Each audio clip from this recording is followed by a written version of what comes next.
আবার আপনাদের সামনে একটু পেঁচাল নিয়ে আসলাম। আপনারা ইতিমধ্যে জেনে গেছেন জামালপুরের ভাষায় পেঁচাল মানে কথা বলা, আলোচনা করা। তো একটু আলোচনা করি আমরা আর কি। কোন বিষয়ে শুরু করা যায়? বিষয়ের তার অভাব নেই। প্রথমত বলা যেতে পারে, একটু আগে একটা পোস্ট দিয়েছি, আমার কথা না, কথাটা বলেছেন সুদীপ্ত সালাম। কি বলেছেন শুনেন। তিনি কি বলেছেন আপনারা একটু শুনেন, আপনাদের একটু পইরা শুনাই।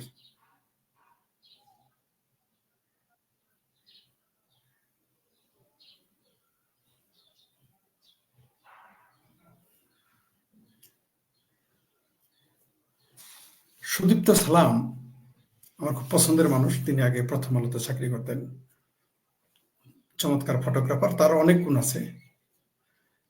তিনি লিখেছেন, তিনি কিন্তু লাল বিপ্লবীদের পক্ষে ছিলেন, এখনো আছেন। তারপরও তিনি কি লিখেছেন, তিনি আজকের পোস্ট দিয়েছেন। তিনি লিখেছেন, ভূমিদস্যু, ঋণ খেলাপি, টাকা পাচারকারীদের টাকায় চলবেন, শোডাউন করবেন, তাদের দেয়া অফিসে বসবেন। এসব দেখেও আমাদের বিশ্বাস করতে হবে আপনার আমজনতা রাজনীতি করবেন। বাহ! লিখেছেন সুদীপ্ত সালাম। তিনি প্রথম আলোর সাংবাদিক ছিলেন, পর অন্যান্য পত্রিকাতেও ছিলেন, ফটোগ্রাফার, লেখক, তার বহুবিধ গুণ আছে। তিনি প্রশ্ন করেছেন, কি করেছেন, যে ভূমিদস্যুদের টাকায় আপনারা চলবেন আর আপনাদের জনগণ বিশ্বাস করবে, করার কথা না, এটাই স্বাভাবিক, তাই না? আমারও কথা ওইটাই, জনগণ বিবেচনা করবে। আমি আগেই বলেছি, জনগণ এদেরকে পেটে পাড়া দিয়ে গু বাইর করে ফেলবে, শুধু সময়ের অপেক্ষা। আমি একটু আওয়ামী লীগের কি পরিণত হবে এটা নিয়ে আমি ভাবতেছি না। আওয়ামী লীগের যা পরিণত হওয়ার তা হয়ে গেছে।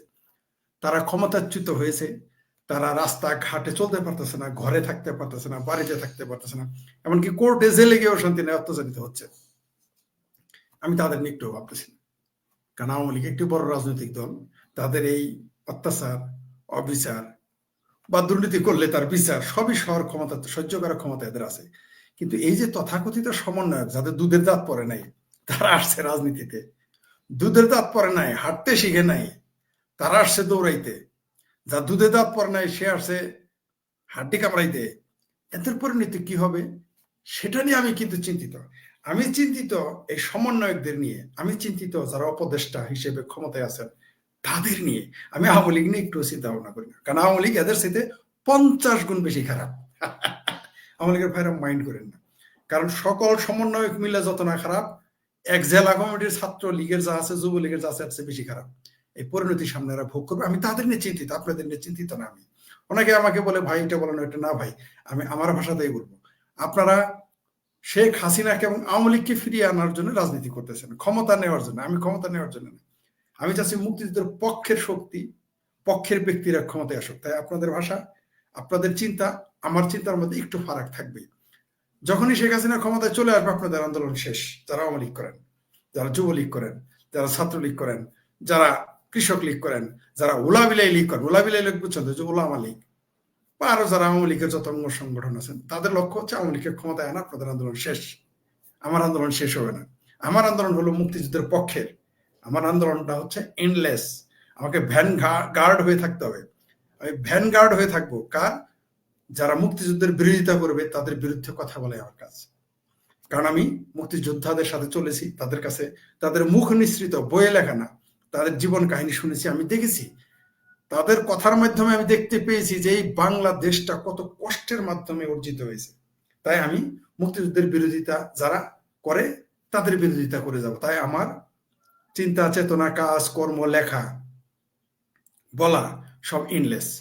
আপনাদের শেখ হাসিনা কালকে ক্ষমতায় আসলেই, বা আওয়ামী লীগ কোনোভাবে পাওয়ার, শেখ হাসিনা আসলো না বা আওয়ামী লীগ ক্ষমতায় আসলো কোনো কারণে, আপনাদের আন্দোলন শেষ, আমার আন্দোলন ভাই শেষ হবে না। এইবার আসি তারপরে, তাই আপনাদের ভাষার সাথে আমার কিছু দ্বিমত থাকবে, মিলবে না আপনাদের সাথে আমার। এই যে একটা নিউজ আসছে যে বাংলাদেশে পূর্ণ মাত্রায় বিদ্যুৎ সরবরাহ শুরু করলো আদানি গ্রুপ।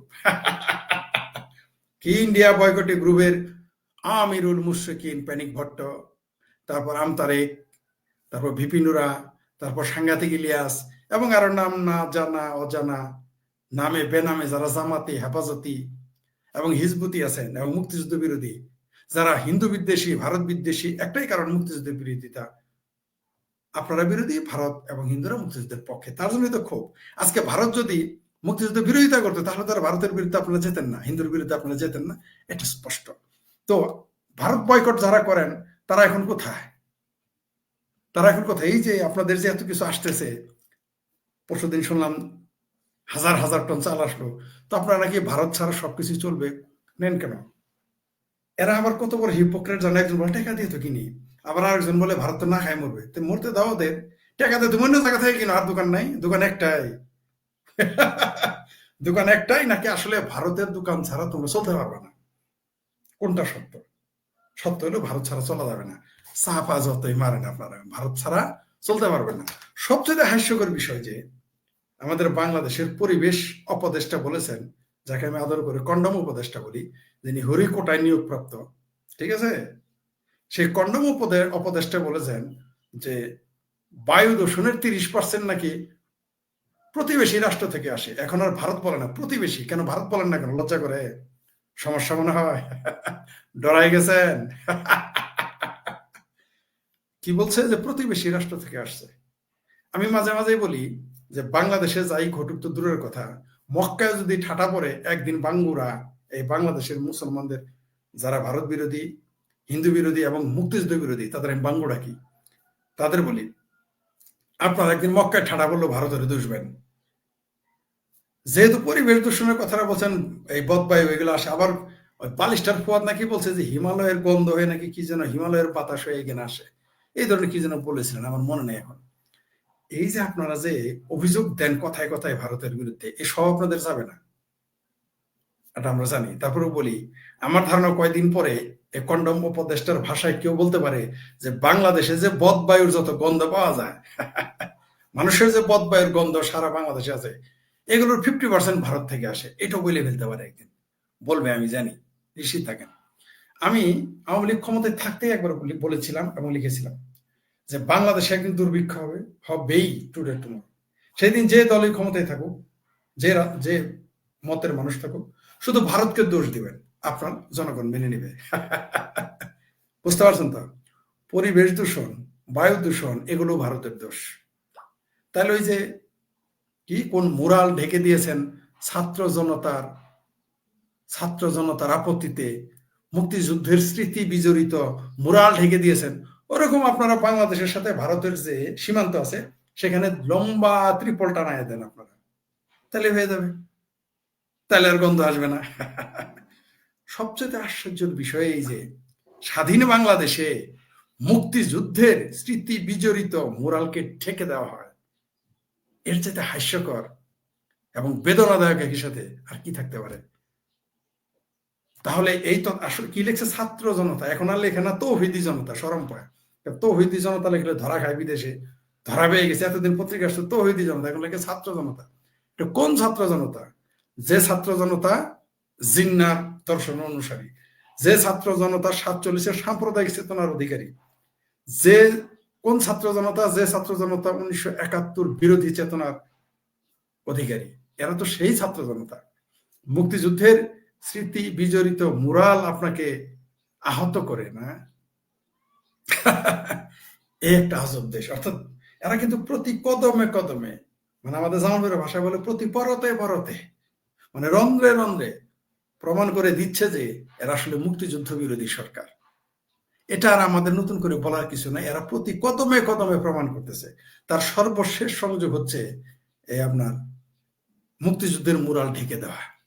আবার শুনলাম কোন জায়গায় যেন পতাকা ওড়ায় নাই, কোনো অনুষ্ঠান করে নাই। যাই হোক, আরো মজার বিষয় হচ্ছে ইদানিং আবার দীর্ঘ ঈদ ঈদ ফিরে আসতেছে হ্রস্ব ঈদ ঈদ বাতিল করে।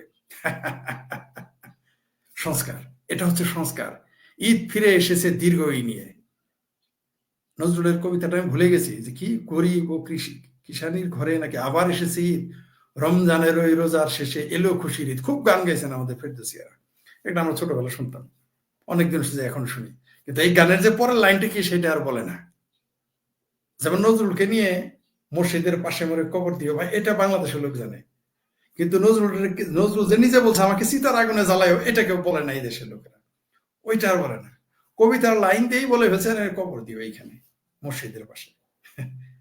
আমি এর আগেও লিখেছি উইথ ডকুমেন্টস যে নজরুল বলেছিলেন তাকে যেন চিতায় আগুন দেওয়া হয়।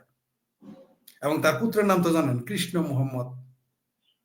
এখন বাংলাদেশে কেউ যদি কারোর নাম কৃষ্ণ মোহাম্মদ রাখে, ওই বাড়িঘর থাকবে? নজরুল হচ্ছে এখন জাতীয় কবি। যাই হোক, সেটা অন্য প্রসঙ্গ। যা বলছিলাম, ঈদ ফিরে এসেছে দীর্ঘ এই নিয়ে, নতুন সংস্কার। তবে সুদীপ্ত সালামের বক্তব্য দিয়ে শেষ করি আবার, যে ভূমিদস্যু, ঋণ খেলাপি, টাকা পাচারকারীদের টাকায় চলবেন, শোডাউন করবেন, তাদের দেয়া অফিসে বসবেন, এসব দেখে আমাদের বিশ্বাস করতে হবে আপনারা আমজনতা রাজনীতি করেন। বাহ, ঠিক আমারও কথা তাই। আবার দেখলাম তারেক আছে না, যে গালফোলা তারেক, গণরিয়া পরিষদ টুর নেতা, সে এক জায়গায় বলছে যে এই যে সমন্বয়ক এবং নতুন দল এনসিপি পিএনসিপি, এগুলো নাকি এখন জাতির শত্রু। সে নিজেই বলছে, আমরা বলি নাই কিন্তু। এই তো আস্তে আস্তে দিব্যজ্ঞান ফিরে পাইতেছে আর কি। এইভাবেই ফিরবে, আস্তে আস্তেই ফিরবে। এই দেশের মানুষ অবশ্যই বুঝতে পারবে যে এই তথাকথিত এনজিওগ্রাম সরকার একটা জনগণের সরকার ছিল না। এই তথাকথিত এনজিওগ্রাম সরকার, এদের আন্দোলন ছিল কোটার আন্দোলন করতে এসে চাকরি নিতে এসারা মন্ত্রী হয়ে গেছে। এখন মন্ত্রী হয়েও তাদের স্বাদ মিটতেছে না। তারা মন্ত্রী পদমর্যাদার চাকরি পেয়েও তাদের স্বাদ মিটে নাই। তাদের এখন স্বাদ রাজনৈতিক দল করেছে এবং তারা পূর্ণ ক্ষমতা চায়। বুঝতে পারছেন তো? এই ছিল তাদের মনে। ওই কোটা, মুক্তিযুদ্ধ, শেখ হাসিনা রাজাকার বলছে, এরা মনে তো রাজাকারের বাচ্চা, রাজাকারের বাচ্চারা বলবো না, কি বলবো? মুক্তিযোদ্ধার বাচ্চা বলবো? এরা তো সবই রাজাকারের নাতিপুতি। শেখ হাসিনাই ঠিক ছিলেন, তিনি সত্য ছিলেন। আমরা তখনও বলেছিলাম, আওয়ামী লীগের কথা উইথড্র করলো, আমরা বলছিলাম না শেখ হাসিনাই ঠিক ছিলেন, বলেছি তখন। আমরা তখনই বলেছি, ক্ষমতায় যাওয়ার আগেই বলেছি শেখ হাসিনাই ঠিক ছিলেন, ক্ষমতার পতনের আগেই বলেছি শেখ হাসিনাই ঠিক ছিলেন। যখন আওয়ামী লীগেরও বলেছে, আওয়ামী লীগের সেই নেতাদের কিন্তু আমি চিনি যারা শেখ হাসিনার বক্তব্য সমালোচনা করছিলেন, যেটা কি না বললেই নয়, তিনি তো ঠিকই ছিলেন। এখন তো প্রুভ হয়ে গেছে শেখ হাসিনাই সঠিক, এবং আমরা এই কথা 5ই আগস্টের আগেই বলছি, পরে বলি নাই কিন্তু। আর যারা আওয়ামী লীগের নেতা আছেন, একটু খোঁজ নিয়েন, আপনাদের নেতা কর্মীরা কেমন আছে, তাদের ঈদ কিভাবে চলতেছে।